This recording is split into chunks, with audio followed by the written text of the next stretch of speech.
দীপু জানতে চেয়েছেন গরুর নাড়িবুড়ি খাওয়ার বিধান কি। গরুর নাড়িবুড়ি খাওয়া জায়েজ, কোরআন হাদিসে কোথাও নিষেধ নেই। যেটা নিষেধ নাই সেটাই কিন্তু জায়েজ। খাদ্যের ব্যাপারে নির্দিষ্ট কিছু নিষিদ্ধ রয়েছে। আল্লাহ রাব্বুল আলামিন কোরআন কারীমে বলেছেন, কুল লা আজিদু ফিমা উহিয়া ইলাইয়া মুহাররামান আলা তা'আমি ইয়াত'আমুহু, অর্থাৎ একজন মানুষ খাদ্য হিসেবে যা খায় তার মধ্যে অমুক অমুক অমুক খাবারকে আমি হারাম হিসাবে পেয়েছি, আল্লাহ তাআলা কোরআনে কারিমে বলেছেন।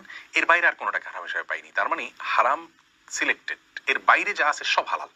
অতএব গরুর নাড়িভুড়ি এটা হারামের তালিকাভুক্ত, শূকরের গোশত, রক্ত, মৃত, এইসব তালিকাভুক্ত যে হারামের আইটেমগুলো আছে তার মধ্যে গরুর নাড়িভুড়ি নেই, যার কারণে এটি হালাল সম্পূর্ণরূপে। কেউ চাইলে এটাকে পরিষ্কার করে, এটা নাপাকটাকে পরিষ্কার করে তারপর সে খেতেই পারে যদি তার রুচিতে কুলায়।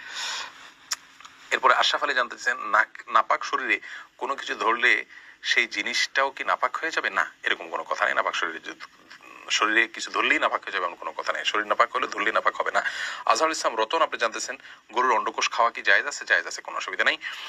আপনার মনে চাইলে আপনি খেতে পারেন, রুচিতে না করে নাও খেতে পারেন, কিন্তু জায়েজ আছে, ইসলামের শরীয়তে নিষিদ্ধ নয়। মোহাম্মদ ইমরান আহমেদ আপনি জানতে চেয়েছেন, ইসলাম ধর্মের বাইরে কাউকে রক্তদান করা যাবে কি না? যে অবশ্যই, রক্ত বা অন্য যে কোনো কিছু আপনি ইসলাম ধর্মের অনুসারী ছাড়াও অন্য কোনো লোককে আপনি চাইলে দিতে পারেন।